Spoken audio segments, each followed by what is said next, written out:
HUF role ఏంటి ఇక్కడ? HUF వల్ల ఏమైనా అడిషనల్ బెనిఫిట్ ఉంటుందా? మీరు క్లబ్బింగ్ ఆఫ్ ఇన్కమ్ అన్నారుగా, ఇప్పుడు వైఫ్ పేరు మీద చేసిన పిల్లల మీద చేసిన వచ్చే గెయిన్స్ ట్యాక్స్ పడుతున్నారు కదా సార్. మాకు హెచ్యుఎఫ్ అంటే ఏంటి బేసిక్ చెప్పండి, చెప్పి దానివల్ల వచ్చే ట్యాక్స్ అడ్వాంటేజెస్ ఏముంటాయి?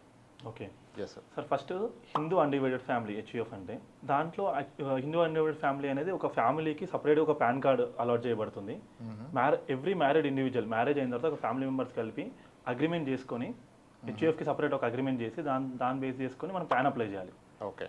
దానికి సపరేట్ ఐటీఆర్ ఫైల్ చేసుకోవాల్సి వస్తుంది. వేరేవర్ దగ్గర ఎఫ్డీస్ కానీ రెంటల్ ఇన్కమ్ కానీ అలాంటివి ఏమైనా ఉన్నా హెచ్యుఎఫ్ పేరు మీద చూపించుకుంటే మీకు ఆ basic exemption limit, slab rates, benefits ఉంటాయి. లెట్స్ సే ఇప్పుడు మీ పేరు మీద శాలరీ ఇన్కమ్ ఉంది సార్ 10 lakhs, మీకు ఎఫ్డీస్ ఉన్నాయి. మీ ఎఫ్డీస్ మీ పేరు మీద కాకుండా మీరు హెచ్యుఎఫ్ పేరు మీద చేశారనుకోండి, దాని మీద మీకు ఇంట్రెస్ట్ వస్తుంది, ఒక 4 lakhs ఇంట్రెస్ట్ వచ్చింది అనుకోండి.